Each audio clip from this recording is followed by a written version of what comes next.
Yuk belanja di TS Mart. Dengan belanja di TS Mart, Anda turut berpartisipasi dalam dakwah yang diselenggarakan YTS.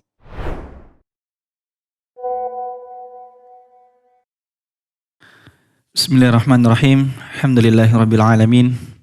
Alladzi biyadihil mulku wa huwa ala kulli syai'in qadir. Alladzi khalaqal mauta wal hayata liyabluwakum ayyukum ahsanu amala.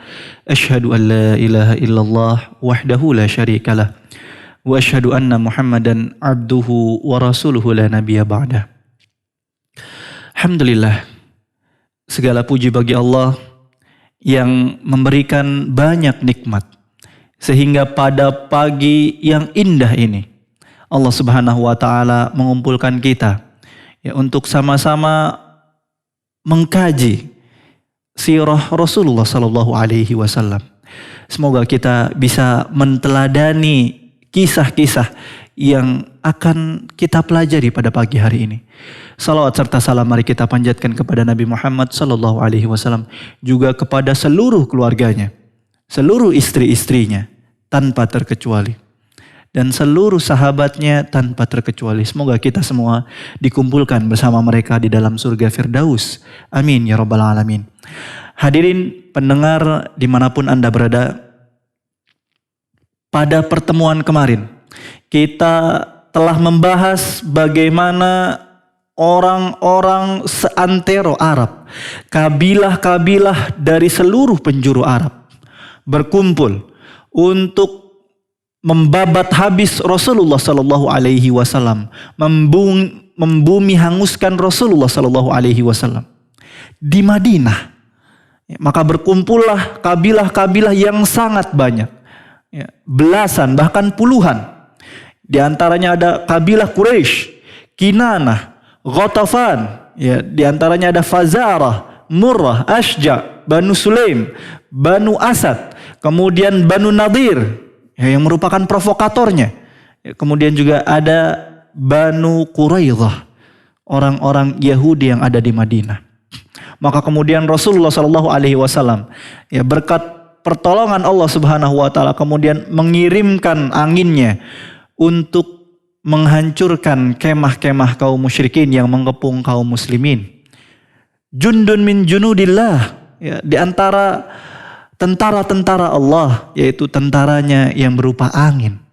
Lalu kaum musyrikin pun bercerai-berai, kembali ke tempatnya masing-masing berkat pertolongan Allah Subhanahu wa taala. Maka Rasulullah sallallahu alaihi wasallam ya setelah sedemikian rupa dikepung berhari-hari, 30 hari. Ya, dalam riwayat lain dikatakan 27 hari Rasulullah sallallahu alaihi wasallam dikepung dalam perang Ahzab. Maka setelah peperangan tersebut yang dimenangi oleh Rasulullah sallallahu alaihi wasallam, ya, Allah Subhanahu wa taala menyuruh Rasulnya untuk memberi pelajaran kepada kabilah-kabilah yang bersekutu untuk menghabisi Rasulullah sallallahu alaihi wasallam. Agar apa? Agar mereka tidak berani lagi untuk menyerang Rasulullah sallallahu alaihi wasallam di Madinah. Maka Rasulullah sallallahu alaihi wasallam pun mengutus beberapa pasukan kecil untuk memberikan pelajaran. Di antaranya dikirim Sariyah Ubaidah ibn Abi Jarrah. Ya, kemudian ada juga Zaid ibn Haris. Ya, kemudian ada ada Ukasyah, Sariyah Ukasyah, ya, dan Abu Ubaidah ibn Jarrah, ya, di antara pasukan-pasukan kecil lainnya dikirim untuk memberikan pelajaran kepada kaum musyrikin. Dan di tahun ke-6 Hijriah, seorang pemimpin dari Bani Mustaliq bernama Harith ibn Abi Dirar. Ada seorang pemimpin dari kabilah Bani Mustaliq namanya Al-Harith ibn Abi Dirar. Al-Harith ibn Abi Dirar mengumpulkan Bani Mustaliq, kemudian mengumpulkan kabilah-kabilah yang berada di sekitar Madinah. Ya, untuk apa? Untuk menyerang kembali Rasulullah sallallahu alaihi wasallam. Enggak kapok. Bahkan mengumpulkan lagi pasukan-pasukan untuk menyerang Rasulullah sallallahu alaihi wasallam. Rasulullah Shallallahu Alaihi Wasallam kemudian mendengar berita tersebut. Ya, Rasulullah Shallallahu Alaihi Wasallam kemudian ingin memastikan apakah benar berita yang didapatnya. Maka dikirimlah seorang sahabat bernama Buraidah untuk memastikan, menjadi intelnya Rasulullah SAW, mengabarkan apa yang terjadi di Bani Mustalik. Setelah kembalinya Buraidah mengabarkan kepada Rasul, "Ya Rasulullah, benar yang engkau dengar ya Rasulullah." Maka Rasulullah SAW pun mengumpulkan pasukan yang cukup besar, 700 pasukan, ya, untuk menyerang Bani Mustalik sebelum Bani Mustalik menyerang kota Madinah. Maka berangkatlah Rasulullah SAW. Ketika sampai di Muraisi', ini sebuah tempat, ya, di mana itu adalah mata airnya dari Bani Mustalik. Setelah sampai di Muraisi', Rasulullah SAW melihat pasukan dari Bani Mustalik dan sekutu-sekutunya yang di bawah pimpinan dari Al-Harith ibn Abi Dirar.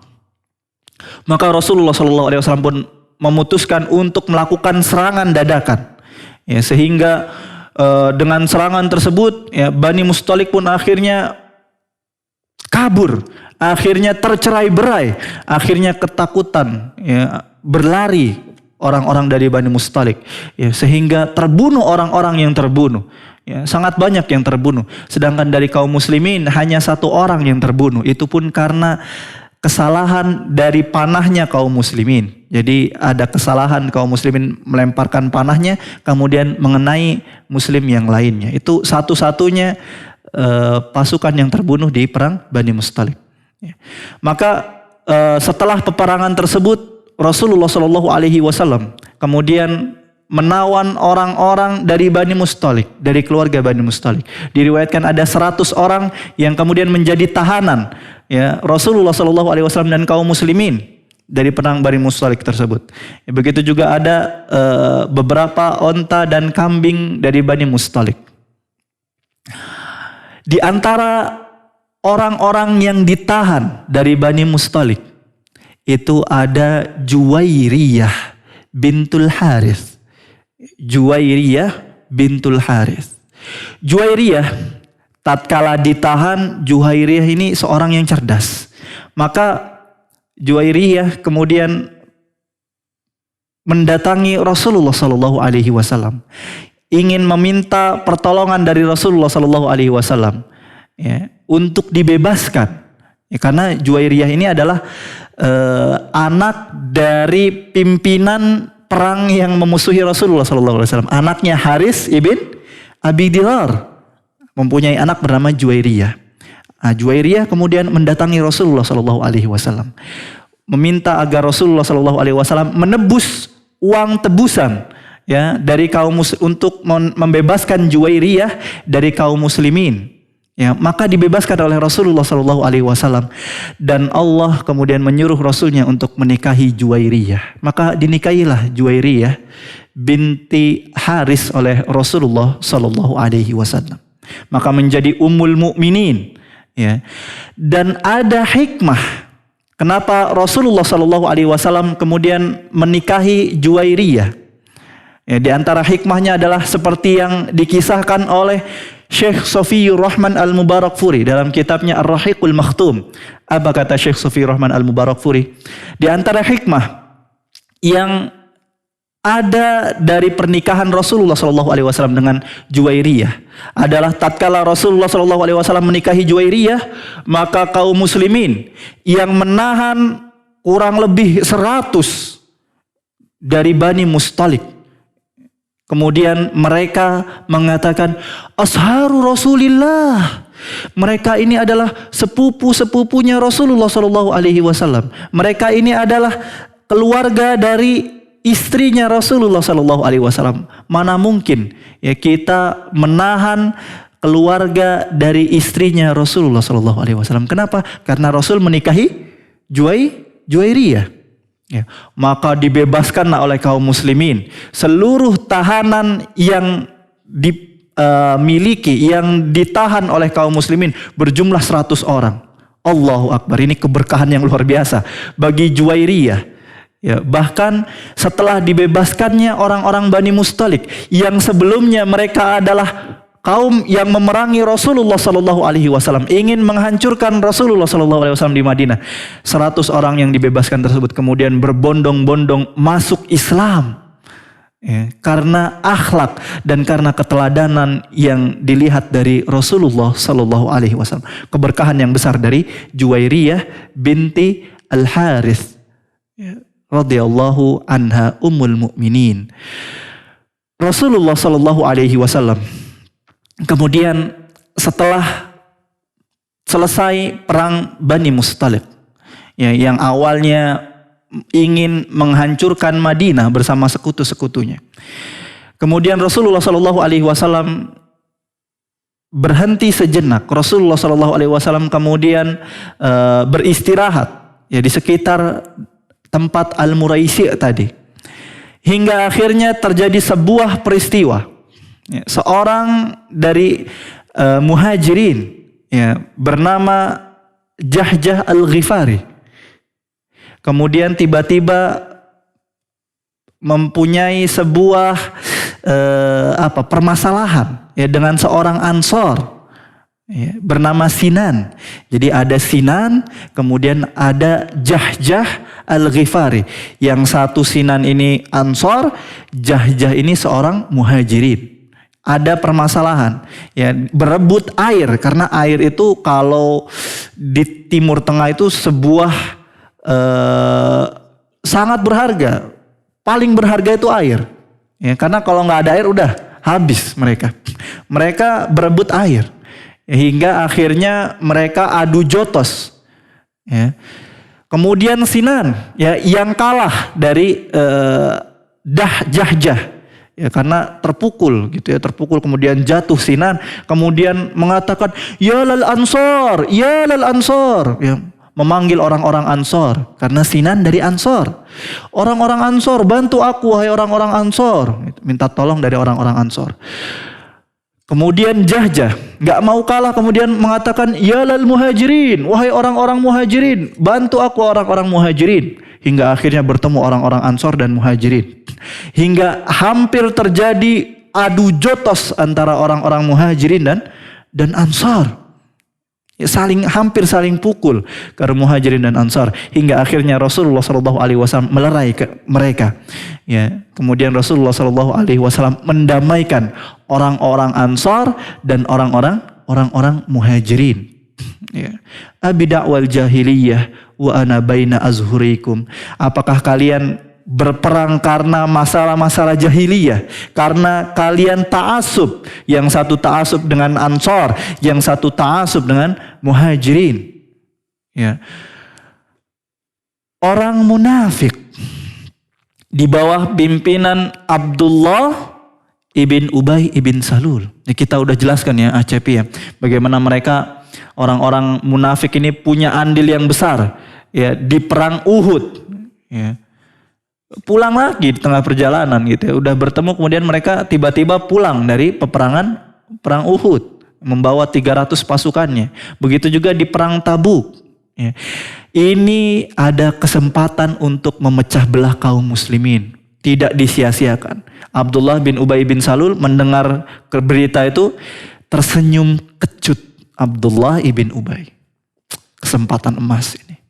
Maka Abdullah ibn Ubay bin Salul pun akhirnya mengumpulkan kroni-kroninya, dikumpulin tuh sahabat-sahabatnya, kawan-kawannya, orang-orang munafikin.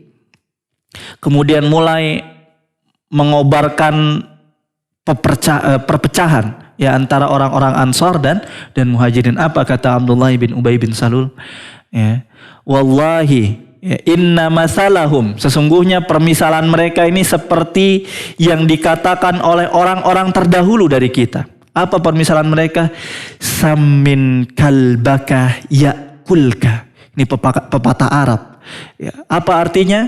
Itu jika kamu membesarkan anjingmu, jika kamu membuat anjingmu besar, gemuk besar, maka nanti, ya, anjing yang kau besarkan itu akan memakanmu di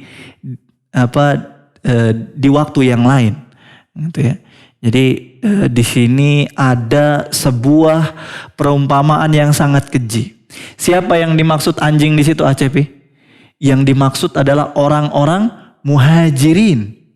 Yang dimaksud anjing di situ adalah Rasulullah Shallallahu Alaihi Wasallam dan para sahabatnya muhajirin. Kenapa? Karena mereka membantu muhajirin dari Mekah ke Madinah. Kata orang-orang munafik, kata Abdullah ibn Ubay bin Salul, mereka terusir dari Mekah, kemudian datang ke Madinah.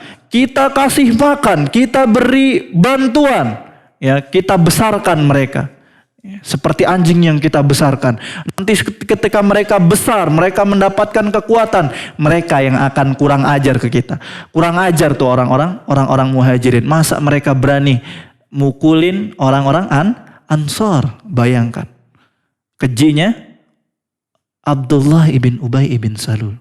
Bahkan berkata Abdullah ibn Ubay ibn Salul, ya, ke kroni-kroninya ketika itu dikumpulkan tadi.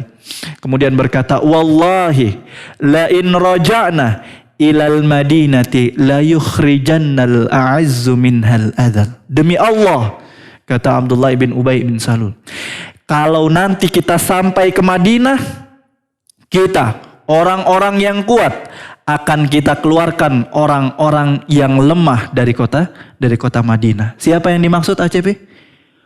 Rasulullah Shallallahu Alaihi Wasallam dan para sahabatnya. Orang yang kuat yang dimaksud adalah orang-orang munafik.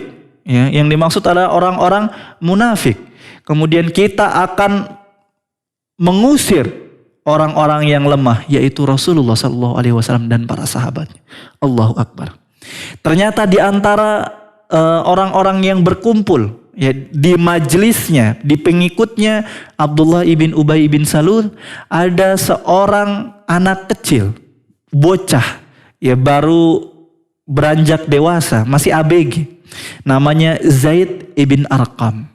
Zaid ibn Arqam mendengar perkataannya Abdullah ibn Ubay ibn Salul, sakit hati, masih kecil. Ya, masih ABG, usia 15-16 tahun ketika itu Zaid ibn Arqam kurang lebih. Maka Zaid ibn Arqam kemudian melaporkan berita tadi ila ammihi, ke pamannya. Ya, diceritakan begini, kemudian pamannya lah yang kemudian mendatangi Rasulullah Shallallahu Alaihi Wasallam. Ketika itu ada Umar bin Khattab bersama Rasulullah Shallallahu Alaihi Wasallam. Ya, kata pamannya Zaid ibn Arqam, ya Rasulullah, sesungguhnya Abdullah ibn Ubay ibn Salul berkata ini dan itu ya Rasulullah. Mereka mengatakan kita ini seperti anjing-anjing yang dibesarkan, yang gak tahu diri ya Rasulullah.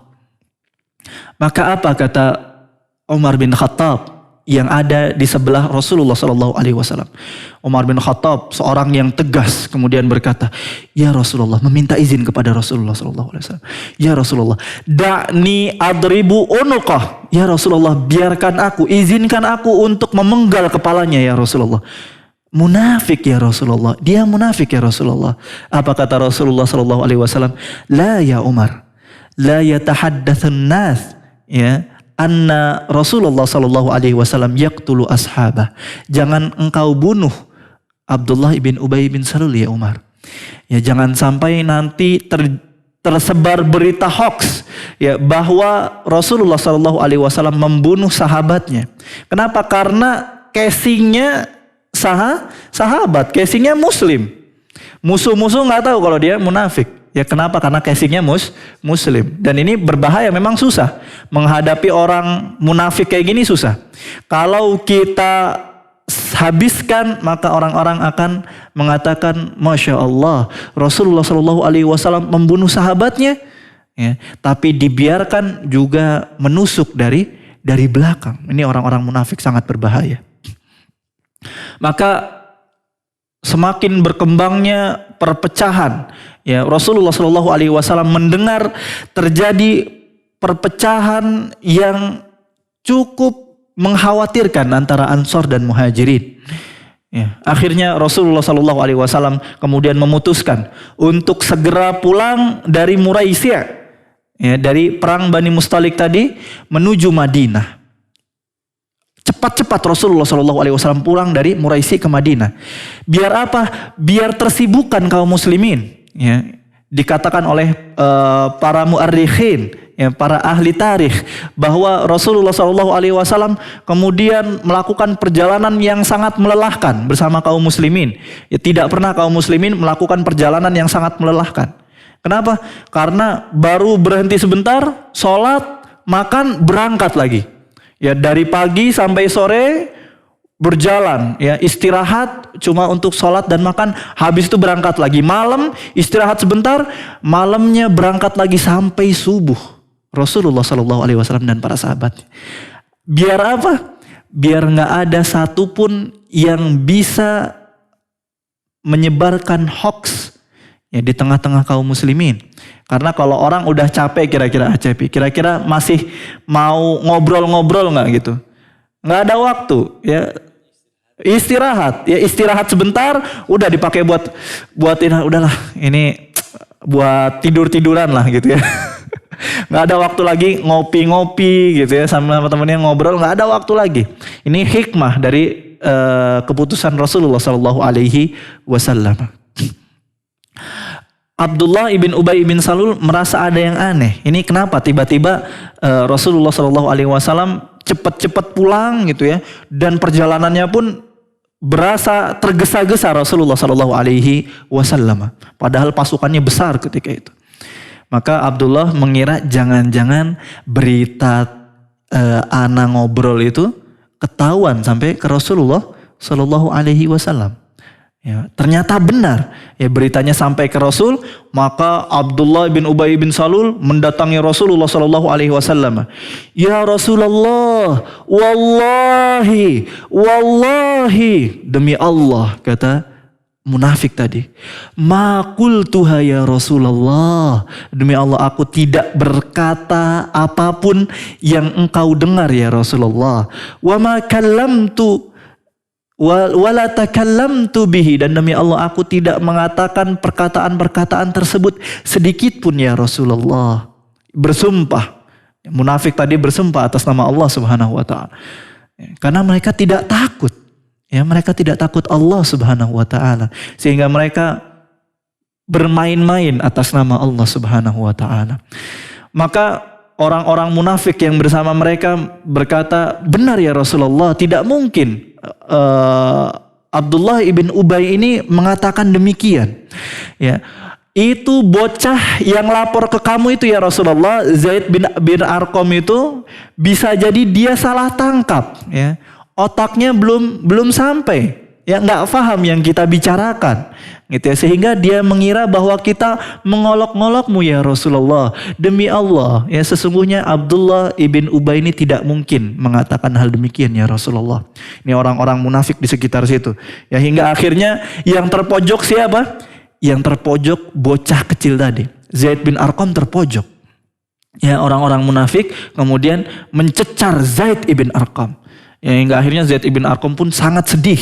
Ya, sedangkan Rasulullah SAW tidak mempunyai bukti, ya, tidak mempunyai saksi apapun kecuali Zaid ibn Arqam yang masih sangat kecil, ya, bocah.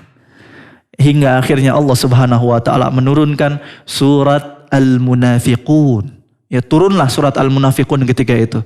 Yang diantaranya di ayat ke-8 Rasulullah SAW, ya, Allah Subhanahu wa taala mengatakan, apa kata Allah Subhanahu wa taala di ayat ke-7 sampai ayat ke-8.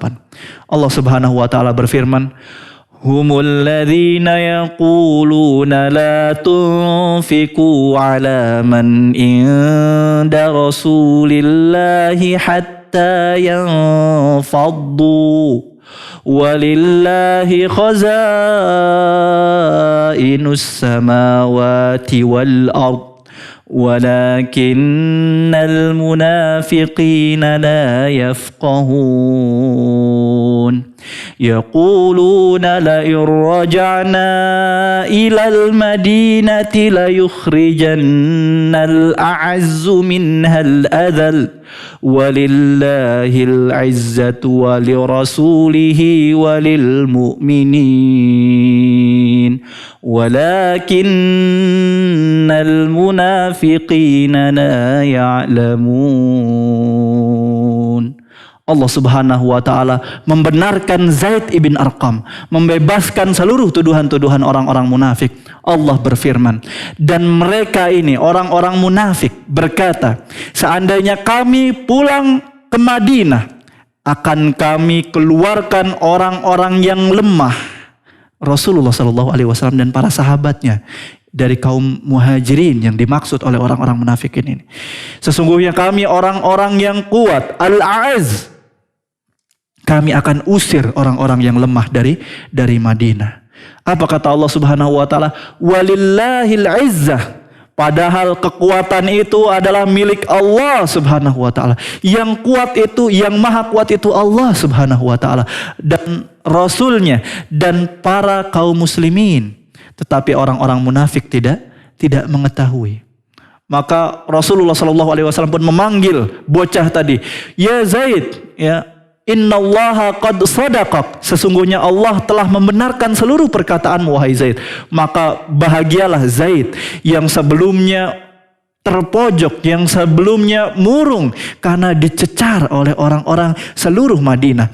Allah Subhanahu wa taala membenarkan perkataan Zaid ibn Arqam. Maka bergembiralah Zaid bin Arqam, bergembiralah bocah yang awalnya murung karena perbuatan orang-orang munafikin.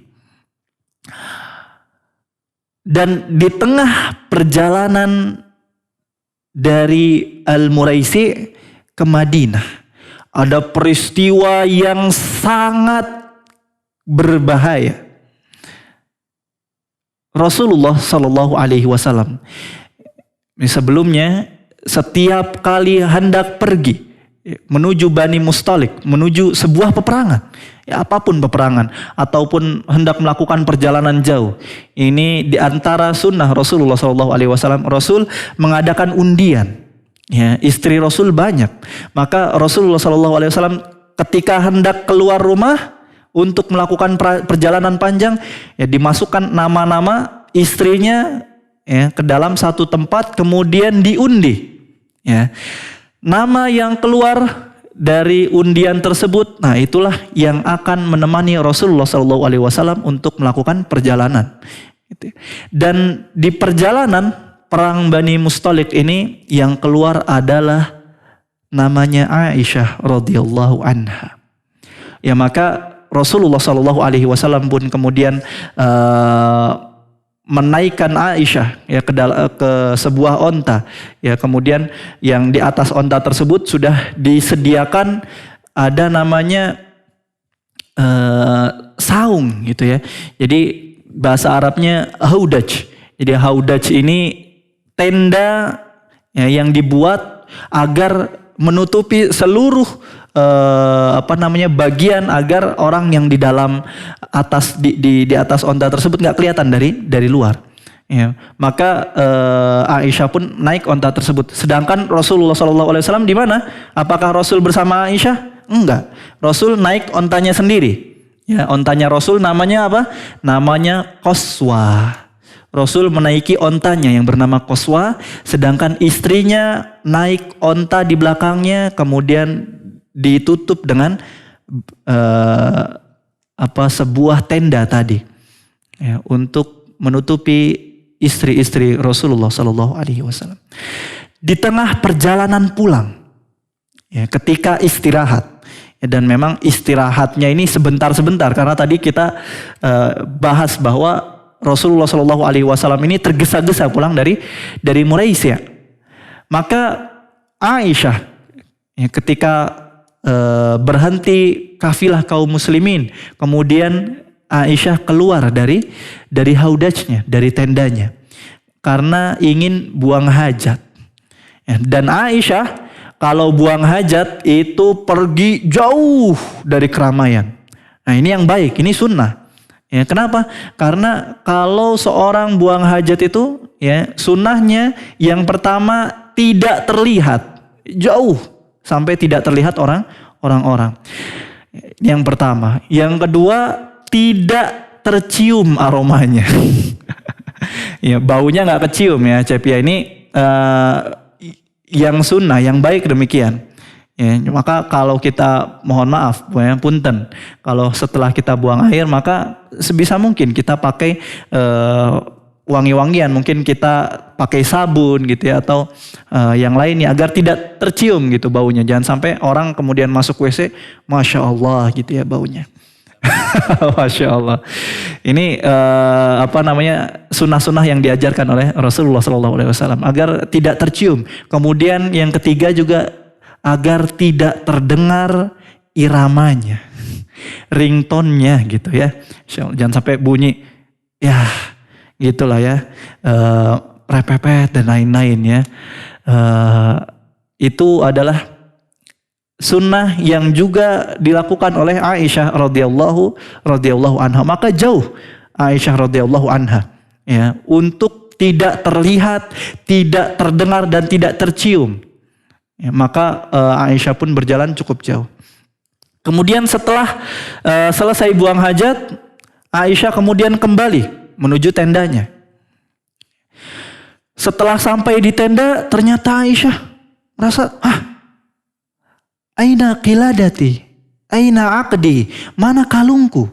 Ya, kalung ini kalungnya saudarinya, ya, yang dipinjam dari saudarinya.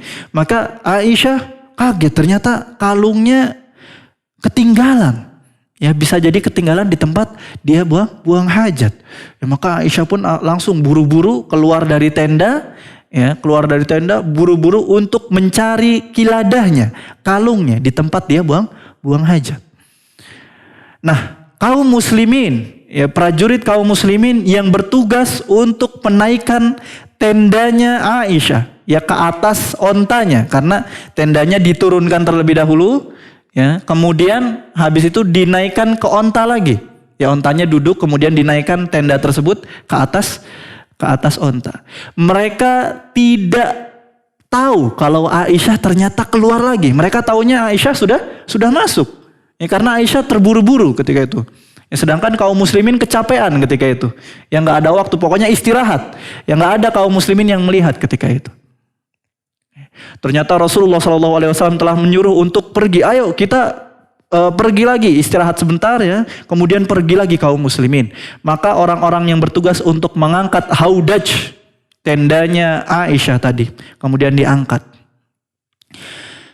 Maka ternyata di dalam tenda nggak ada Aisyah. Aisyah masih mencari kalungnya. Ya. Ustadz, emang nggak kerasa itu orang-orang yang bawa tenda tadi? Ya, nggak kerasa. Kenapa nggak kerasa? Aisyah badannya masih kecil. Aisyah kurus ketika itu. Beda mungkin kalau ibu-ibu ini jamaah yang naik ke tenda gitu ya, Masya Allah. Ya, yang ngangkat juga Allahu Akbar. Ya, Masya Allah. Berat gitu ya mungkin kalau ibu-ibu jamaah yang berada di rumah gitu ya. Aisyah masih kurus. Ya, Aisyah masih kurus. Ya, maka nggak kerasa kalau Aisyah ini ternyata nggak ada di dalam tenda, gitu ya. Maka diangkat tenda tersebut, dinaikkan ke onta, kemudian kafilah pun seluruhnya berangkat tanpa Aisyah radhiyallahu anha. Aisyah kemudian menemukan kiladahnya, kalungnya ditemukan, alhamdulillah, gitu ya. Kemudian Aisyah tatkala kembali ke tempat ontanya, istirahat. Allahu Akbar, ya Allah, tidak ditemukan satupun kaum muslimin. Aina naqati, mana ontaku, mana zauji, mana Rasulullah, mana suamiku. Ya, Rasulullah SAW dan pasukannya telah berangkat tanpa Aisyah radhiyallahu anha. Cerdasnya Aisyah, ya, tatkala ketinggalan, ya, Aisyah seorang yang sangat cerdas. Meskipun ketika itu masih sangat muda Aisyah radhiyallahu anha. Maka Aisyah nggak ikut nyari. Ya, Aisyah nggak ikut nyari-nyari orang yang mencarinya. Ini bisa ditengkarkan ya yang ada di rumah gitu, bahwa seorang yang tertinggal atau yang ketinggalan, ya, maka dia hendaknya ikut hanya duduk saja di tempatnya menunggu orang-orang yang mencarinya. Begitu juga Aisyah. Aisyah radhiyallahu anha kemudian duduk di tempatnya. Ya. berharap nanti ada kaum muslimin ya yang kemudian mencarinya, mengharap Rasulullah SAW mencari Aisyah. Ya ketika mereka merasakan ternyata Aisyah ketinggalan. Ini sebuah contoh. Karena banyak orang ketika ketinggalan ikut riuh, ikut nyari orang-orang yang mencarinya. Jadi saling mencari. Akhirnya nggak ketemu-ketemu. Ya maka duduk di tempatnya, biarkan orang-orang yang mencari kita. Dan benar, ya Aisyah kemudian setelah sekian lama menunggu Rasulullah SAW dan pasukannya, berharap ada yang mencari Aisyah radhiyallahu anha. Kemudian ternyata Aisyah ketika sampai malam ya larut, kemudian Aisyah ketiduran. Ya Aisyah ngantuk kemudian ketiduran radhiyallahu anha. Ummul Mukminin. Di belakang ya ternyata Rasulullah SAW telah menyiapkan tim sweeper. Gitu ya, kalau di pendakian mungkin ada tim sweeper di belakang gitu ya, orang yang suka menyapu ya apa-apa yang tertinggal dari kafilahnya, dari rombongan kaum muslimin. Jangan sampai ada barang-barang yang tertinggal atau ada rombongannya yang tertinggal. Nah, tim tersebut ya yang Rasulullah SAW siapkan itu adalah seseorang ya bernama Safwan ibn Mu'attil, seorang pemuda. Ya, pemuda yang saleh namanya Safwan ibn Mu'attil.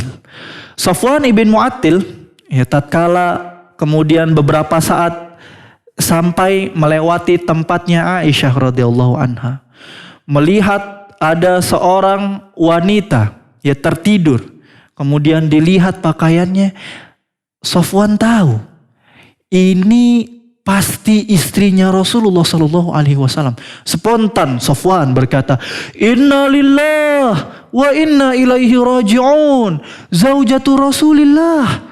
Ya, Inna lillahi wa inna ilaihi raji'un, kata Safwan. Ini istrinya Rasulullah SAW ketinggalan, kata Safwan. Aisyah yang ketiduran kebangun, mendengar istirja'nya Safwan ibn Mu'attil. Ya. Safwan mengatakan istirja, innalillahi wa inna ilaihi raji'un. Aisyah kemudian terbangun kaget. Ya. Maka Aisyah pun terdiam, nggak berkata sedikit pun. Yang nggak ada orang-orang zaman sekarang, mungkin ibu-ibu zaman now, mungkin ada yang kemudian menemukan di belakang, akhirnya berkata, Alhamdulillah, akhirnya ada yang menemukan ana, Masya Allah, ya makasih banyak, gitu ya mungkin. Aisyah wanita yang solehah. Safwan bukan mahramnya, maka Aisyah tidak berkata apapun. Ya, begitupun Safwan tidak mengatakan apapun kecuali istirja'nya, karena spontan mengatakan inna lillahi wa inna ilaihi raji'un. Aisyah tidak mendengar apapun dari Safwan kecuali istirja'nya Safwan ibn Mu'attil.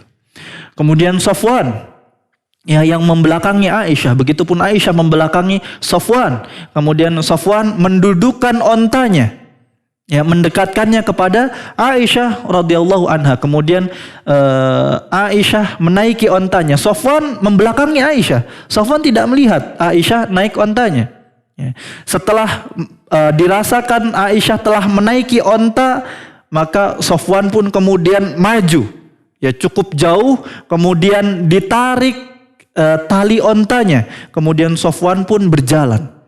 Ya, Safwan jalan menarik tali ontanya, sedangkan Aisyah radhiyallahu anha menaiki ontanya Safwan, dan tidak ada satupun kata-kata yang keluar dari Safwan ataupun Aisyah radhiyallahu anha. Nggak ada tuh namanya basa-basi busuk, nggak ada Cepi. Kalau kita kan suka basa-basi busuk, nggak ada. Ya, semuanya dengan isyarat saja. Radhiyallahu anha. Ini bagaimana salihahnya Aisyah radhiyallahu anha dan bagaimana salihnya Safwan ibn Mu'attil.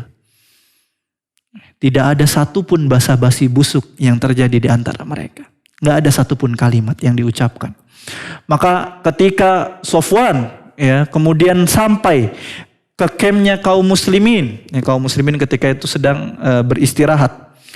Maka ternyata seorang munafik, Abdullah ibn Ubay ibn Salul. Ini nggak ada kapok-kapoknya Abdullah ibn Ubay ibn Salul. Melihat Aisyah di atas ontanya Sofwan dan Sofwan menarik tali ontanya, maka apa kata Abdullah ibn Ubay bin Salul? Abdullah tersenyum kecut lagi. Ini nih, ya, dicari-cari momentum yang pas untuk menfitnah Rasulullah SAW nggak ada. Ya, mencari celah untuk menfitnah Rasul nggak ada. Ya, karena Rasulullah SAW maksum, susah, nggak ada celah dari Rasulullah SAW. Kemudian ada kesempatan untuk menfitnah istrinya, untuk menfitnah keluarganya Aisyah. Maka kesempatan yang nggak ada duanya ini, momentum yang sangat pas ya, bagi Abdullah ibn Ubay. Maka Abdullah ibn Ubay bin Salul pun ya, ketika datang Aisyah ya, bersama Sofwan, kemudian menyebarkan berita-berita hoax gitu ya. Kemudian dibuat cerita-cerita, dikarang tuh cerita-cerita oleh Abdullah ibn Ubay ibn Salul. Apa kata Abdullah ibn Ubay ibn Salul? Ke kroni-kroni yang ada di sampingnya, ke sahabat-sahabatnya, kawan-kawannya munafik. Wallahi ma salimat minhu wa ma salima minha. Kata Abdullah bin Ubay bin Salul, gak mungkin Aisyah selamat ya dari Sofwan, dan Sofwan gak mungkin selamat dari Aisyah. Apa maksudnya? Maksudnya pasti mereka berzina. Gak mungkin, ya pasti mereka berzina. Allahu Akbar.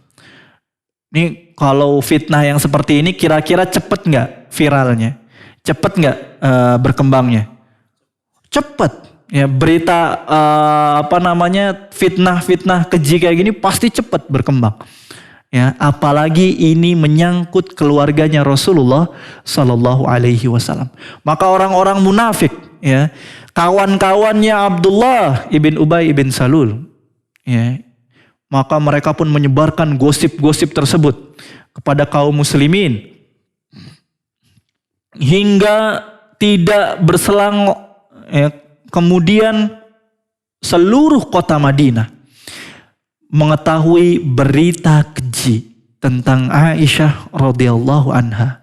Yang mereka membicarakan tentang Aisyah berbuat hal yang tidak senonoh dengan Sofwan, berzina dengan Sofwan ibn Mu'attil. Allahu Akbar. Dan berita ini cepat berkembang. Rasulullah Shallallahu Alaihi Wasallam tidak bisa berkata apa-apa. Rasulullah Shallallahu Alaihi Wasallam di sini menjadi korban. Ya, Rasulullah Shallallahu Alaihi Wasallam diuji. Ya, karena Aisyah adalah istri yang dicintainya, yang bahkan ketika itu paling dicintainya daripada istri-istri yang lainnya. Kemudian istrinya difitnah sedemikian rupa ya, oleh orang-orang munafikin. Dan qadarullah, wahyu dari Allah Subhanahu wa taala tidak juga kunjung turun. Berhari-hari, berminggu-minggu Rasulullah Shallallahu Alaihi Wasallam tidak mendapatkan wahyu dari Allah Subhanahu Wa Taala karena Rasul tidak tahu ilmu gaib. Ya, Rasul nggak tahu ilmu gaib. Ya, yang Rasul ketahui adalah semua yang difirmankan oleh Allah Subhanahu Wa Taala kepada dirinya, yang diwahyukan oleh Allah Subhanahu Wa Taala. Tatkala wahyu tersebut berhenti, maka Rasulullah Shallallahu Alaihi Wasallam tidak mengetahui apa yang sebenarnya terjadi antara Aisyah dengan Sofwan ibn Mu'attil. Apakah benar seperti yang digosipkan oleh seluruh penduduk Madinah? Bahkan kaum muslimin, ya, kaum muslimin kemudian ikut campur. Bahkan kaum muslimin ikut menyebarkan berita-berita hoax tersebut. Ya, seperti Mistah ibn Usasah. Kemudian ada lagi Hasan ibn Thabit. Kemudian juga ada Hamnah binti Jahsh. Ini di antara kaum muslimin yang ikut menyebarkan hoax. Berita dusta, berita keji. Zinanya Aisyah dengan Safwan ibn Mu'attil. Allahu Akbar. وَتَحْسَبُونَهُ هَيِّنًا وَهُوَ عِندَ اللَّهِ عَظِيمٌ. Kalian mengira bahwa menyebarkan berita ini adalah hal yang sepele, urusan yang sepele. Padahal urusan tersebut, berita ini di sisi Allah Subhanahu wa taala termasuk perkara yang sangat besar. Rasulullah Shallallahu Alaihi Wasallam diuji oleh Allah Subhanahu Wa Taala, bahkan sebulan penuh wahyu tidak turun kepada Rasulullah Shallallahu Alaihi Wasallam. Agar apa? Bentuk ujian ya bagi Rasulullah Shallallahu Alaihi Wasallam dan kaum muslimin. Allah Subhanahu Wa Taala ingin mengetahui mana kaum muslimin yang selamat dari fitnah ini dan mana kaum muslimin dan mana orang-orang munafik yang suka menyebarkan berita-berita hoax kepada kaum muslimin, dan mana kaum muslimin yang ikut terfitnah, ikut terjerumus kepada fitnah ini. Bahkan Rasulullah Shallallahu Alaihi Wasallam ya kemudian tidak tahu apa yang harus diperbuatnya. Kemudian bertanya kepada orang-orang terdekatnya. Maka bertanyalah kepada Ali bin Abi Thalib radhiyallahu an, ya, apa yang harus aku lakukan wahai Ali? Maka kemudian Ali berkata, an-nisa'u katsir. Ya Rasulullah sallallahu alaihi wasallam, istri-istrimu banyak ya Rasulullah. Jangan engkau terlalu tersibukkan dengan perkaranya Aisyah. Wahai Rasulullah. Kemudian Ali bin Abi Thalib memberikan usul kepada Rasulullah. Ya Rasulullah, seandainya engkau masih juga tidak tahu, ya, maka tanyakanlah kepada Barirah, kepada pembantunya Aisyah. Ya, apakah ada hal-hal yang mencurigakan ya dari gerak-geriknya Aisyah selama ini, ya Rasulullah. Maka Rasulullah Shallallahu Alaihi Wasallam pun kemudian mendatangi Barirah, pembantunya Aisyah radhiyallahu an. Berkata Rasulullah SAW, hal ta'lamu an Aisyata min amriha syai'an ya Barirah. Apakah engkau tahu ada gerak-gerik dari Aisyah, wahai Barirah, yang mencurigakan ya Barirah? Kata Rasulullah SAW, la a'lamu syai'an ya Rasulullah, la a'lamu minha illa khaira. Allahu Akbar. Apa kata Barirah? Aku tidak tahu satupun tentang Aisyah kecuali kebaikan ya Rasulullah. Tapi tunggu ya Rasulullah, ada satu aibnya Aisyah, ada satu keburukan dari Aisyah ya Rasulullah. Apa wahai Barirah? Apa itu ya wahai Barirah? Apa kata Barirah? Ya Rasulullah, Aisyah ya, sering ketika lagi membuat adonan, ya, adonan roti, Aisyah ini sering ketiduran ya Rasulullah. Sehingga suatu waktu bahkan ya karena ketidurannya Aisyah, adonan yang dibuat oleh Aisyah dimakan sama ayam ya Rasulullah.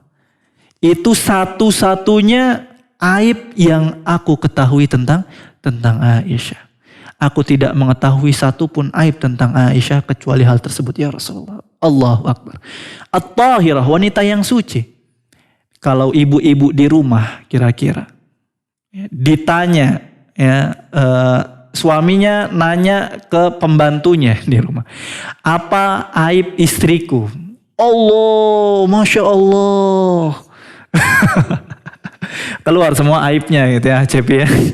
Itu kalau kita ya, Aisyah tidak demikian. Maka Rasulullah Shallallahu Alaihi Wasallam kemudian mulai tenang hatinya. Ya, namun orang-orang munafik ya tatkala melihat ternyata 30 hari tidak juga kunjung datang wahyu dari Allah Subhanahu wa taala, maka mereka semakin sigap, mereka semakin semangat untuk menyebarkan berita-berita tadi. Ya, Allah Subhanahu wa taala tidak menurunkan wahyu kepada Rasulullah.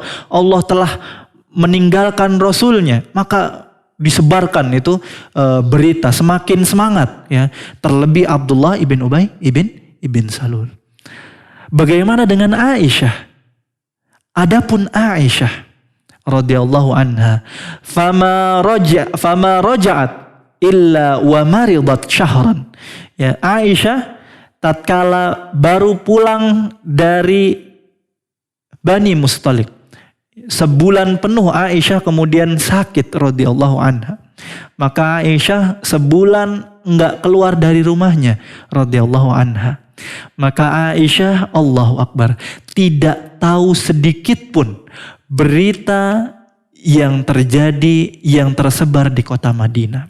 Padahal berita tersebut adalah berkenaan tentang dirinya dan Safwan ibn Mu'attil. Hingga suatu malam Aisyah radhiyallahu anha kemudian mulai membaik radhiyallahu anha. Ya udah agak baikan radhiyallahu anha. Kemudian Aisyah hendak buang hajatnya. Ya, ditemani oleh Ummu Mistah. Ya, yang menemani Aisyah siapa?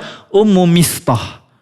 Ya, Mistah ini di antara kaum muslimin yang ikut menyebarkan berita hoax tentang Aisyah.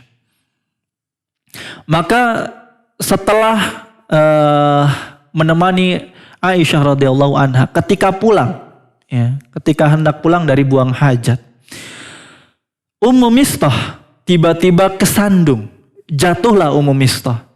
Ya, nggak sengaja Ummu Mistah kemudian berkata perkataan yang buruk kepada Mistah. Kenapa? Karena Ummu Mistah ini nggak ridho ya kalau ternyata anaknya ikut menyebarkan berita nggak baik tentang Aisyah, karena Mistah ini masih kerabatnya Aisyah. Ummu Mistah ini masih kerabatnya Aisyah. Apa kata Ummu Mistah? Ta'isa Mistah ya. Itu keterlaluan Mistah, hancur Mistah, kata ibunya. Aisyah ya, yang melihat Ummu Mistah terjatuh kemudian mendoakan keburukan kepada Mistah, Aisyah kemudian berkata, "La ya Ummu Mistah, jangan katakan begitu kepada anakmu wahai Ummu Mistah. Sesungguhnya Mistah telah mengikuti perang ini, perang itu. Mistah seorang yang baik ya Ummu Mistah." Kata Aisyah. Ya, Aisyah bahkan membela Mistah, yang bahkan Mistah sendiri menjelek-jelekan Aisyah radhiyallahu anha. Maka kemudian Ummu Mistah pun akhirnya terpaksa untuk membuka berita yang tersebar di seluruh Madinah. Wahai Aisyah, ya, sesungguhnya Mistah ini ikut menyebarkan berita yang tersebar di Madinah sekarang, wahai Aisyah. Berita apa wahai Ummu Mistah? Maka diceritakan oleh Ummu Mistah. Sesungguhnya orang-orang Madinah mengatakan ini, mengatakan itu, mengatakan engkau ini melakukan hal-hal yang tidak baik dengan Safwan ibn Mu'attil. Tercengang Aisyah, kaget Aisyah. Maka buru-buru Aisyah radhiyallahu anha kemudian pulang ke rumahnya Rasulullah sallallahu alaihi wasallam. Ya. Kemudian Aisyah pun akhirnya berkata, ya, kenapa ternyata selama sebulan ini aku tidak mendapatkan kelembutan yang biasanya aku dapatkan dari Rasulullah SAW. Rasulullah mulai berbeda sebulan ini. Ternyata mungkin karena berita ini. Ya, maka Aisyah pun melihat Rasulullah SAW sedikit hilang kelembutan yang biasa dirasakan oleh Aisyah. Kemudian minta izin dari Rasulullah SAW untuk pulang ke rumah ayahnya Abu Bakar As-Siddiq radhiyallahu an. Ya, kemudian izinlah Aisyah ya untuk mengetahui ya berita yang sebenarnya terjadi. Ya, maka Aisyah pun pulang ke rumah ayahnya hingga akhirnya Aisyah pun mengetahui seluruh detail berita yang tersebar terkait tentang dirinya dan Mistah. Maka menangislah Aisyah radhiyallahu anha sejadi-jadinya. Diriwayatkan fabakat lailatain ya wa yauman ya. 2 hari 2 malam 1 hari Aisyah radhiyallahu anha menangis tidak ada hentinya. Bahkan Aisyah tidak tidur. Ya, Aisyah yang di antara kekurangannya adalah suka ketiduran radhiyallahu anha. Malam itu Aisyah radhiyallahu anha 2 hari tidak tidur radhiyallahu anha. Menangis sejadi-jadinya radhiyallahu anha. Melihat berita keji yang tersebar di antara orang-orang di Madinah. Maka Rasulullah sallallahu alaihi wasallam tatkala 2 hari setelah Aisyah minta izin untuk pulang ke rumah ayahnya Abu Bakar As-Siddiq radhiyallahu anhu. Kemudian Rasulullah sallallahu alaihi wasallam ya, mendatangi rumahnya Abu Bakar As-Siddiq radhiyallahu anhu di hari yang kedua. Maka diketuklah pintu. Abu Bakar kemudian membukakan, Rasulullah sallallahu alaihi wasallam. Allahu Akbar. Maka masuklah Rasulullah sallallahu alaihi wasallam. Ya, kemudian mendekati Aisyah. Ya, kemudian di belakangnya Aisyah ada siapa? Ada orang tuanya Abu Bakar As-Siddiq radhiyallahu anhu dan istrinya radhiyallahu anha. Maka ini adalah pertama kali ya Rasulullah sallallahu alaihi wasallam kemudian berbicara langsung kepada Aisyah terkait berita yang selama ini tersebar di antara kaum muslimin. Maka Rasulullah sallallahu alaihi wasallam pun kemudian membuka pembicaraannya. Apa kata Rasulullah sallallahu alaihi wasallam? Amma ba'd fa innahu qad balaghani anki kada wa kada, kata Rasulullah sallallahu alaihi wasallam. Ya, sesungguhnya telah sampai berita kepadaku ya terkait dirimu wahai Aisyah bahwa engkau melakukan ini dan itu. Fa in kunti bari'atan fasayubarri'ukillah, kata Rasulullah sallallahu alaihi wasallam. Seandainya engkau tidak melakukan sedikit pun ya, dari apa yang disebarkan oleh orang-orang ini, maka Allah Subhanahu wa taala yang akan membebaskanmu dari tuduhan-tuduhan itu. Allah Subhanahu wa taala yang akan menegaskan kesucianmu wahai Aisyah, kata Rasulullah sallallahu alaihi wasallam. Kemudian Rasul meneruskan, wa in kunti al-mamti bidzanbin fastaghfirillah wa tubi ilaih. Apa kata Rasulullah sallallahu alaihi wasallam? Dan seandainya engkau melakukan perbuatan yang keji wahai Aisyah, fastaghfirillah, maka mintalah ampunan kepada Allah Subhanahu wa taala dan kembalilah kepada Allah. Innallaha Ghafurur Rahim. Sesungguhnya Allah Subhanahu wa taala Maha Pengampun.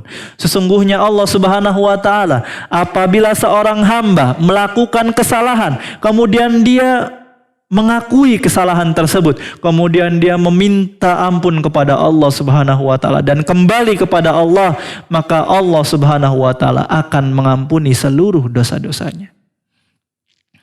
Aisyah radhiyallahu anha, bayangkan ini posisi yang ada pada Aisyah.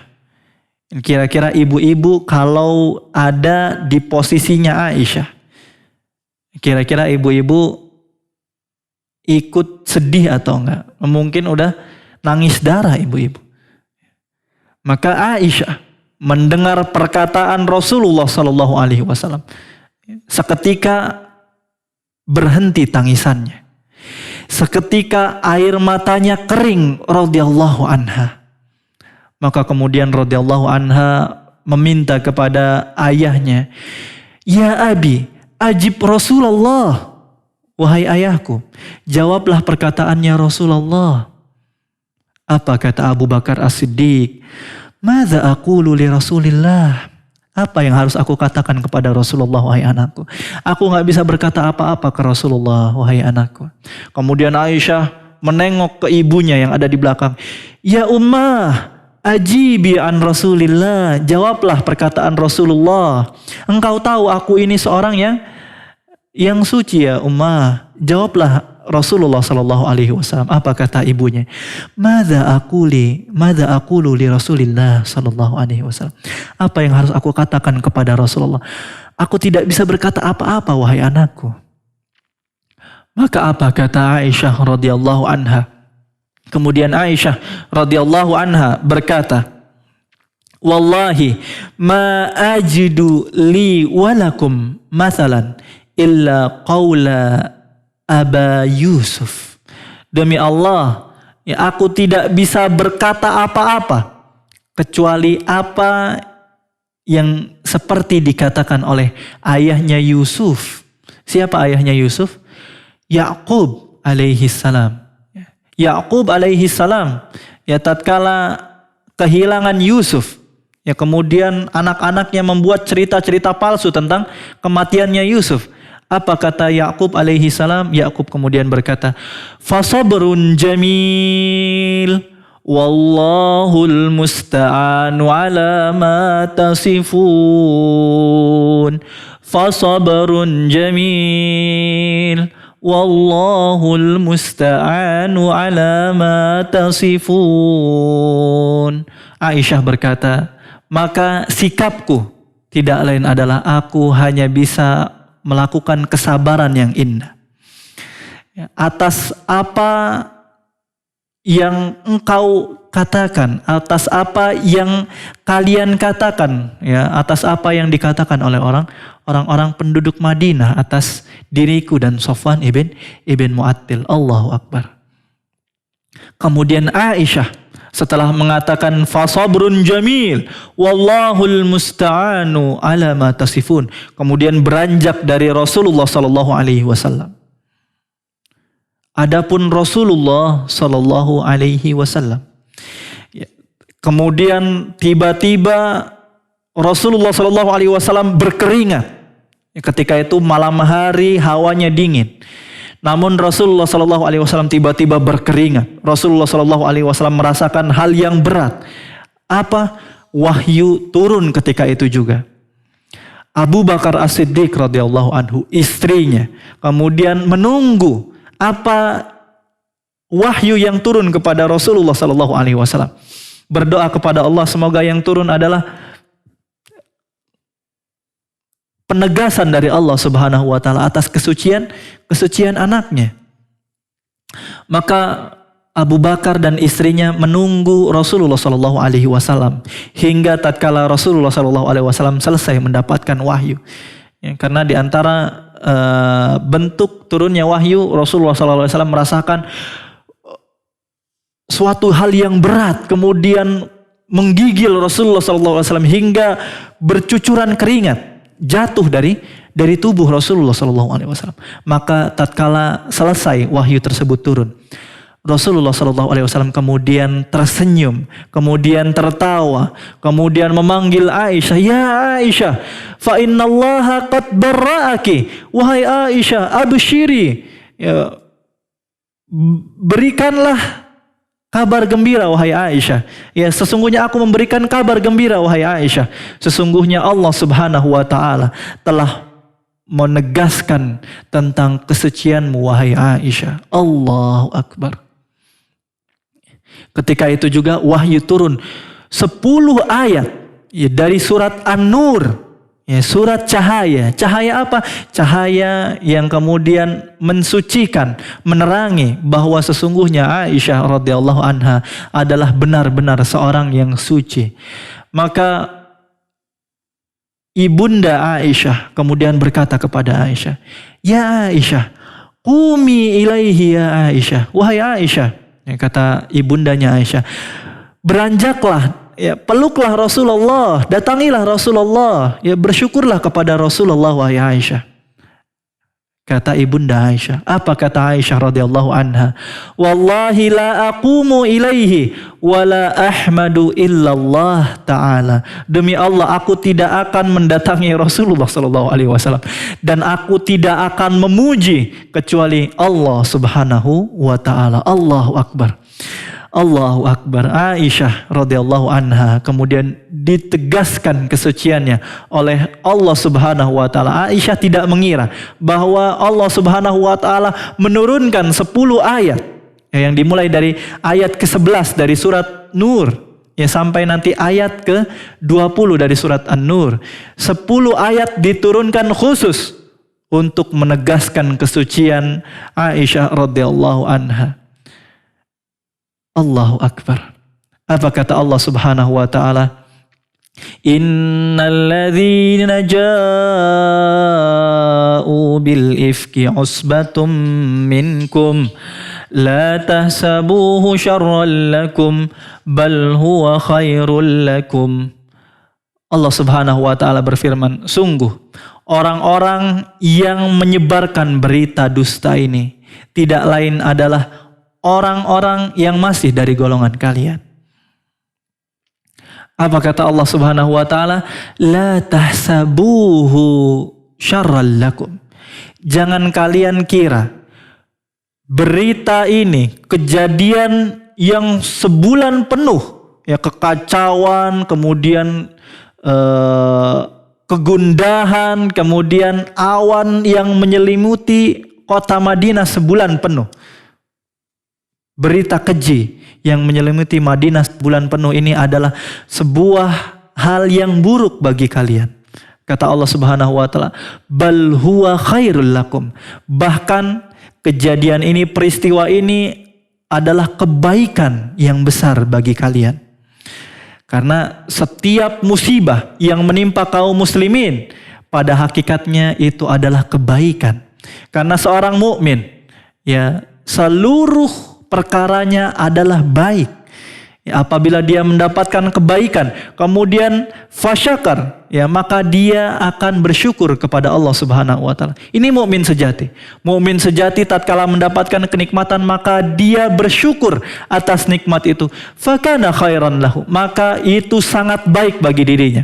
Wa in asabathu darra, dan apabila mendapatkan keburukan, fasabar, kemudian dia bersabar, maka itu merupakan kebaikan bagi dirinya. Kenapa? Karena Allah Subhanahu wa taala akan memberikan pahala yang sangat banyak atas kesabaran tersebut, dan Allah Subhanahu wa taala akan menggugurkan dosa-dosanya. Sebagai apa? Sebagaimana kama tasqutul waraqatu minasyajar. Sebagaimana pohon-pohon yang kemudian berjatuhan daunnya dari atas pohon. Pohon yang lebat itu seperti dosa-dosa kita.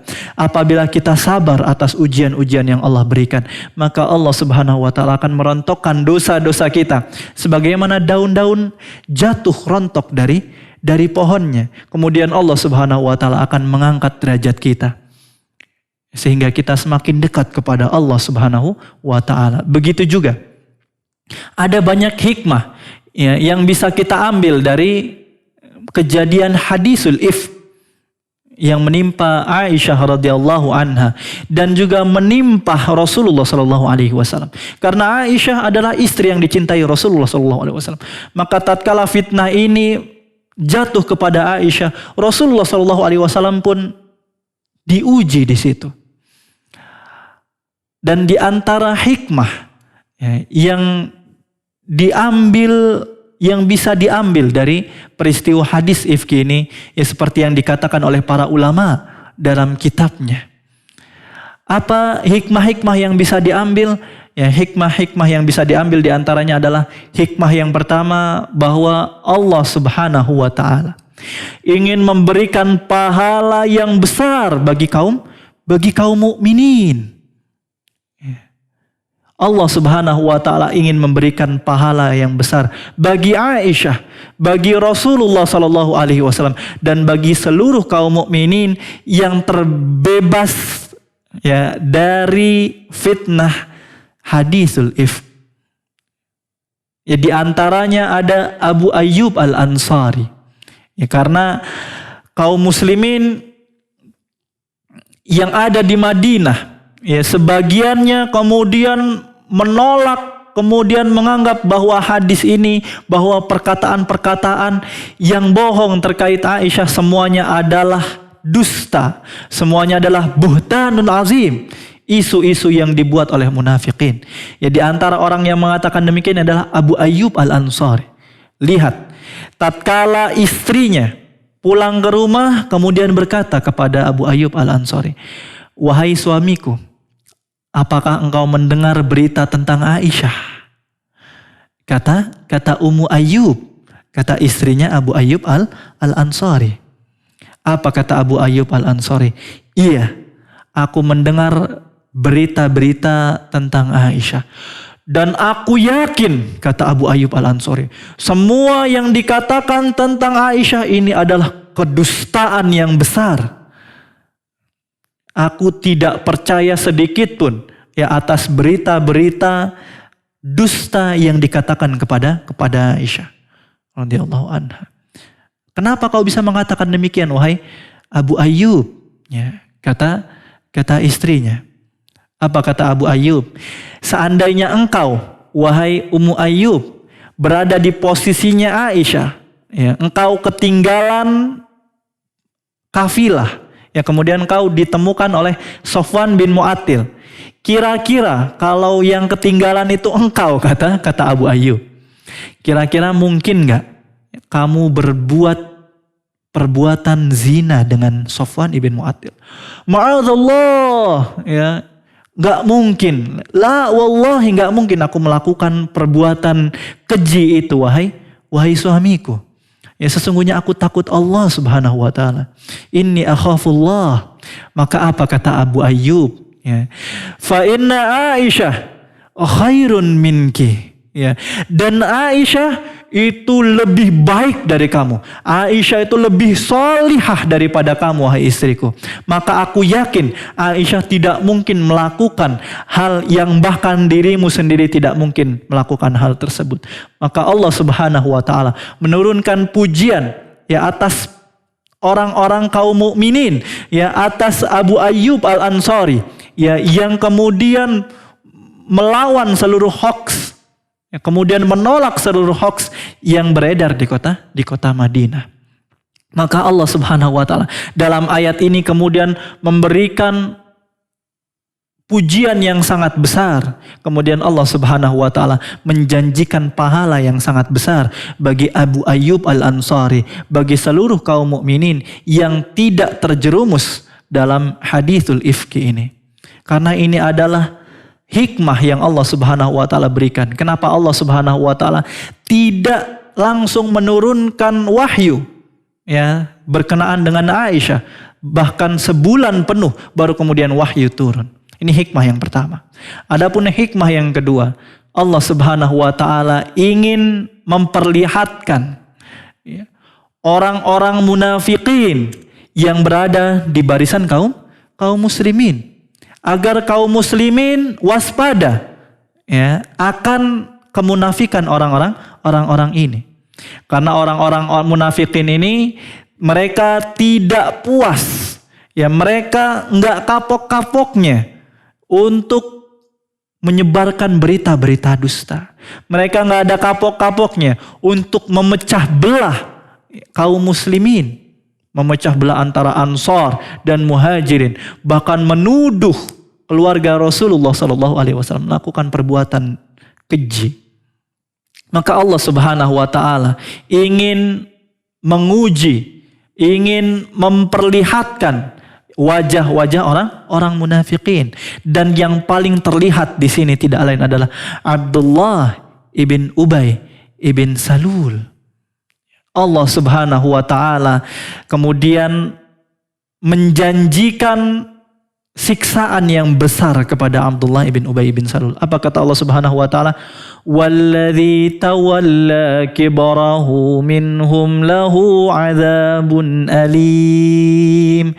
Sedangkan orang yang menjadi otak dari hadithul ifki ini, maka Allah subhanahu wa ta'ala telah siapkan siksaan yang sangat pedih di akhirat.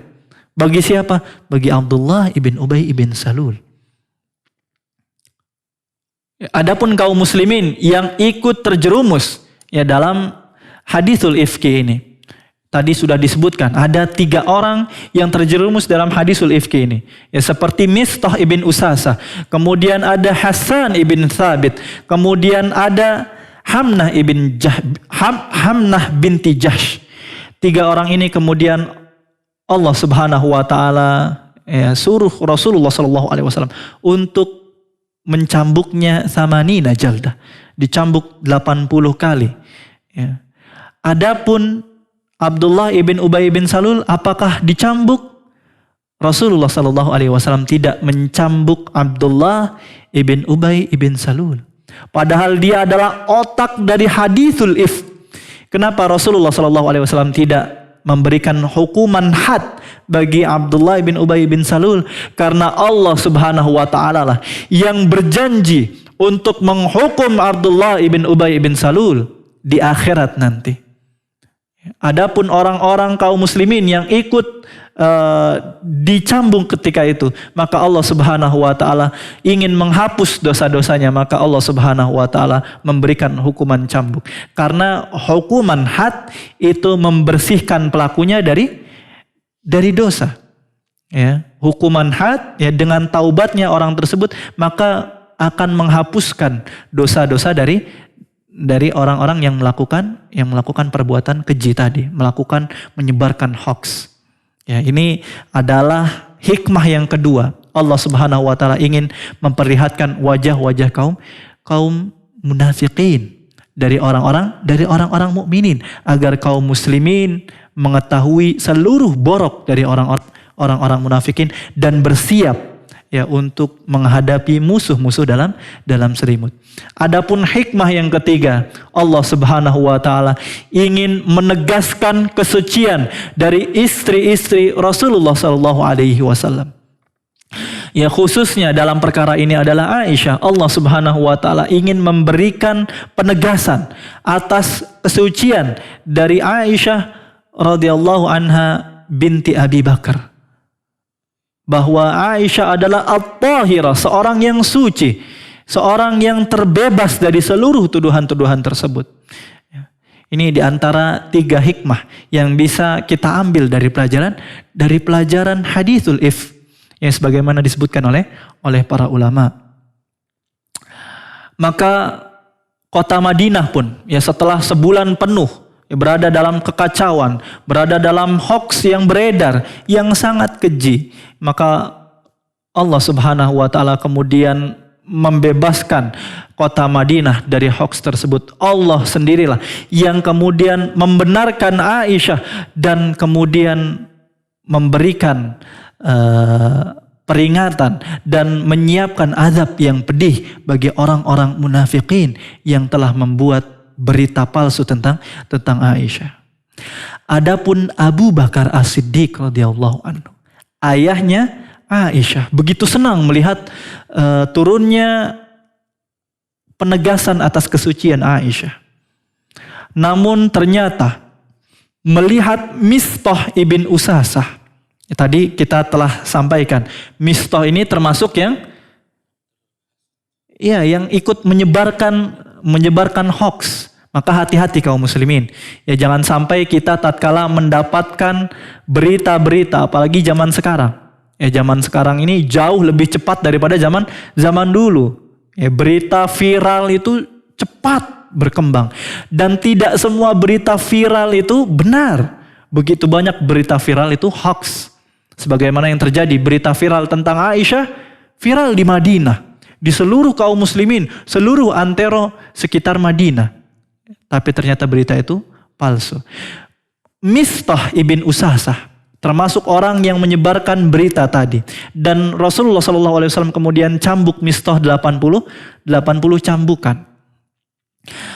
Ternyata Mistah ini adalah kerabatnya Abu Bakar As-Siddiq. Dan Abu Bakar As-Siddiq radhiyallahu anhu, ya, setiap tahunnya, setiap bulannya memberikan nafkah, bahkan setiap harinya. Ya, tatkala ada rezeki maka diberikan kepada Mistah, karena Mistah ini seorang yang fakir. Ya, Abu Bakar setiap hari menafkahi Mistah dan keluarganya. Karena Mistah dan keluarganya fakir. Namun apa yang didapat dari Mistah? Ternyata Mistah termasuk orang-orang yang gencar menyebarkan hoax tentang keluarganya.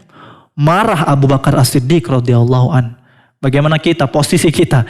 Orang yang selama ini kita baik-baikin. Selama ini kita berikan nafkah kepada keluarganya, karena kita tahu dia orang yang miskin. Ternyata dia orang yang menusuk dari belakang. Nah, kira-kira gimana Cepi kalau antum ada di posisi gitu? Kesel pasti. Kesel banget. Pasti kesel. Ya, pasti kesel. Nggak tahu diuntung Mistah. Ya, nggak tahu diuntung Mistah. Maka Abu Bakar As-Siddiq bersumpah kepada Allah, wallahi demi Allah, aku tidak akan memberikan sepeser pun ya, dinar atau dirham kepada Mistah. Aku nggak akan memberikan kebaikan sedikit pun kepada Mistah. Mistah nggak tahu diuntung. Ternyata dia yang selama ini dibaik-baikin, dia menusuk keluargaku dari belakang. Allahu Akbar. Ini sumpahnya Abu Bakar As-Siddiq radhiyallahu anhu. Hingga Allah Subhanahu wa taala turunkan ya ayat di surat Nur ayat 22. Apa kata Allah Subhanahu wa taala? Wal ya'fu wal yasfahu ala tuhibbuna ay yaghfirallahu lakum wallahu ghafurur rahim. Kata Allah Subhanahu wa taala, hendaknya kalian memaafkan, hendaknya kalian berlapang dada. Ala tuhibbuna ay yaghfirallahu lakum. Apakah kalian tidak ingin, kata Allah Subhanahu wa taala, agar Allah menghapuskan dosa-dosa kalian? Apakah kalian tidak ingin Allah Subhanahu wa taala mengampuni dosa-dosa kalian? Maka Abu Bakar As-Siddiq tatkala mendengar ayat ini dari Rasulullah Sallallahu Alaihi Wasallam, ya, kemudian Abu Bakar As-Siddiq ya seperti bahwa seakan-akan Allah Subhanahu wa taala menegur dirinya. Ya, Allah Subhanahu wa taala mengatakan, "Tidakkah engkau ingin Allah Subhanahu wa taala mengampuni dosa-dosamu? Maka maafkanlah mereka, lapang dadalah atas seluruh kesalahan-kesalahan mereka. Maka niscaya Allah Subhanahu wa taala akan memberikan maaf atas seluruh dosa-dosa kalian." Ini susah nih, perkara susah ACP. Antum untuk memaafkan orang yang selama ini dibaik-baikin, dinafkahin, tiba-tiba nusuk dari belakang, kemudian antum kira-kira bisa maafin gak? Susah, sangat susah ini, sangat susah. Ya, perkara mungkin kalau kita sekarang ngapain sih untuk ngasih nafkah lagi, udah nggak tahu diuntung gitu ya, udah nggak ada kebaikan nih, yang nggak ada kebaikan dari Mistah gitu ya. Ngapain kita ngasih nafkah lagi? Tapi apa yang dikatakan oleh Abu Bakar As-Siddiq? Abu Bakar As-Siddiq tatkala turun ayat ini kemudian berkata, wallahi demi Allah, ya, aku akan memberikan nafkahku lagi untuk Mistah. Aku ingin Allah Subhanahu wa taala mengampuni dosa-dosaku. Aku banyak dosa. Aku akan mengampuni dosa-dosanya Mistah. Aku akan mengampuni kesalahan-kesalahan Mistah. Aku ingin Allah Subhanahu wa taala mengampuni seluruh dosa-dosaku. Maka semenjak itu Abu Bakar pun kemudian tidak pernah memutus sedikit pun nafkah untuk Mistah. Bahkan setelah itu Abu Bakar melipat gandakan nafkah untuk Mistah. Bayangkan, ditambahkan nafkahnya untuk Mistah. Agar apa? Tidak lain Abu Bakar mengharapkan pahala dari Allah, mengharapkan dosa-dosanya diampuni dari Allah, diampuni oleh Allah Subhanahu wa taala. Allahu Akbar. Ini perkara yang sangat sulit. Semoga kita semua bisa menteladani bagaimana kisah-kisah ya dari Aisyah radhiyallahu anha, dari Rasulullah sallallahu alaihi wasallam, dari Abu Bakar As-Siddiq radhiyallahu anhu, dan kisah bagaimana orang-orang munafikin yang begitu keji, yang begitu mudahnya menyebarkan berita-berita bohong tentang Rasulullah Sallallahu Alaihi Wasallam dan keluarganya. Semoga kita semua dilindungi oleh Allah Subhanahu Wa Taala dari menyebarkan berita-berita hoax, ya, berita-berita nggak benar. Ada banyak hoax ya yang berseliweran di WhatsApp kita, ya, kemudian di media sosial kita, ya, di Facebook, ya, Instagram dan lain-lainnya. Maka kita janganlah menjadi orang-orang seperti orang-orang munafikin yang gemar menyebarkan hoax tanpa mengklarifikasinya terlebih dahulu. Maka hendaknya kita meneladani Abu Ayyub Al-Ansari yang tatkala mendapatkan berita hoax tentang Rasulullah SAW dan keluarganya, maka apa sikapnya Abu Ayyub Al-Ansari? Abu Ayyub Al-Ansari mengatakan, aku tidak percaya seluruh keburukan yang datang terkait Rasulullah SAW dan keluarganya. Aisyah seorang yang salihah, kemudian Sofwan ibn Mu'attil seorang yang salih. Tidak mungkin keduanya melakukan perbuatan zina. Semuanya adalah berita yang hoax, terlebih tidak ada bukti satupun.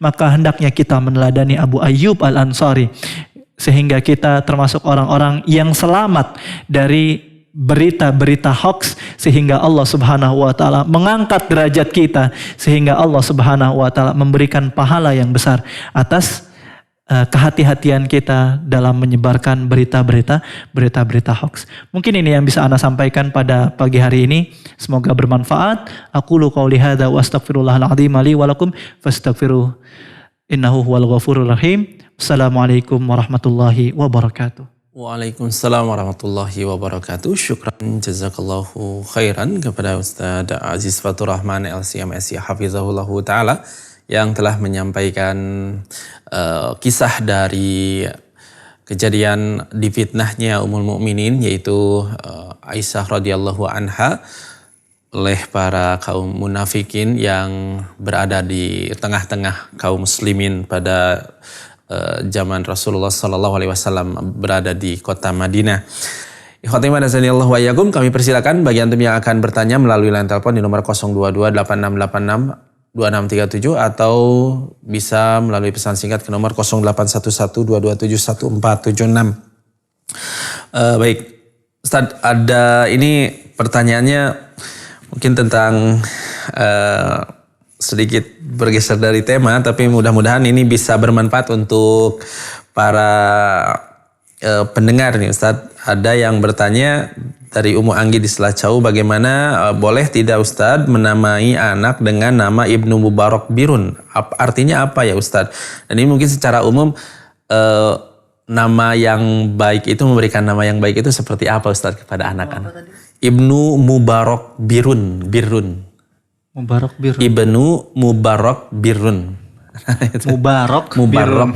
Masya Allah. Dan secara umum bagaimana kaidah untuk memberikan nama yang baik Ustaz kepada Masya anak? Allah. Baik. Jazakumullah khair atas soalnya. Tatkala kita memberikan nama untuk anak, maka hendaknya kita memberikan nama yang baik. Ya, karena nama yang kita berikan kepada anak-anak kita termasuk dalam doa untuk mereka. Maka kita mendengar bagaimana Rasulullah Shallallahu Alaihi Wasallam kemudian mengganti beberapa nama sahabat, ya, mengganti beberapa nama sahabat agar apa? Ya, agar mereka tidak mendapatkan keburukan dari nama tersebut. Karena nama yang kita berikan kepada anak kita mengandung doa. Apabila kita memberikan nama yang buruk, maka itu merupakan doa yang buruk untuk anak kita. Maka hendaknya tatkala memberikan nama, kita menteladani Rasulullah Sallallahu Alaihi Wasallam. Dan di antara nama-nama yang paling baik yang bisa diberikan kepada anak-anak kita adalah Abdullah, ya. Kemudian Abdurrahman, ya. Dan nama-nama yang diawali dengan Abd, kemudian diakhiri dengan nama Allah Subhanahu wa taala. menunjukkan bahwa anak kita ini, mendoakan anak kita ini agar menjadi hamba Allah Subhanahu wa taala yang taat. Yang kemudian kita mengharapkan anak kita menjadi anak yang soleh, yang kemudian patuh dan juga berbakti kepada orang tua. Maka tatkala ada nama-nama yang tidak jelas, nama-nama yang aneh atau yang bahkan buruk, maka hati-hati tatkala seseorang mendapat mungkin julukan yang buruk, maka hendaknya dia menolak julukan tadi. Ya, ada seorang yang mendapat julukan mungkin kalau di pondok biasa ada Abu Naum gitu ya, atau karena suka tidur akhirnya disebut Abu Naum. Kemudian apalagi ACP kalau biasa di Sunda biasa ada julukan buruk gitu ya. Julukan buruk bagi kita, maka hendaknya kita menolak julukan tersebut. Ya, kemudian kita tatkala ternyata sebagian dari kita mempunyai anak yang mempunyai anak namanya sangat buruk, ya qadarullah, maka hendaknya kita rubah.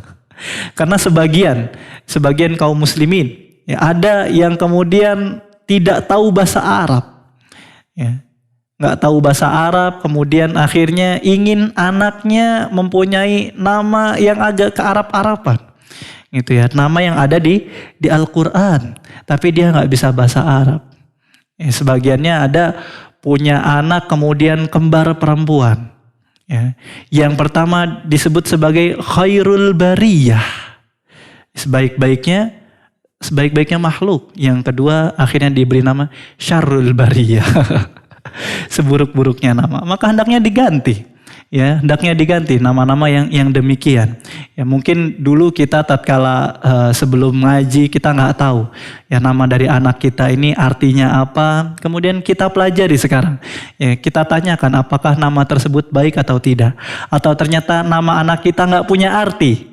Ya, seperti tadi nggak ada arti yang jelas gitu. Secara kaidah bahasa Arab pun tidak jelas artinya apa. Maka bisa diganti ya dengan nama Abdullah, ya, Abdurrahman, dan nama-nama baik lainnya, Muhammad, Ahmad, dan lain-lainnya. Kita berdoa, semoga dengan nama yang baik ini, kelak anak kita menjadi anak yang baik, anak yang soleh, yang kemudian menjadi investasi kita di dunia maupun di akhirat, menjadi amal jariah yang mendoakan kedua orang tuanya tatkala nanti sudah tiada. Mungkin ini dari anak ACP.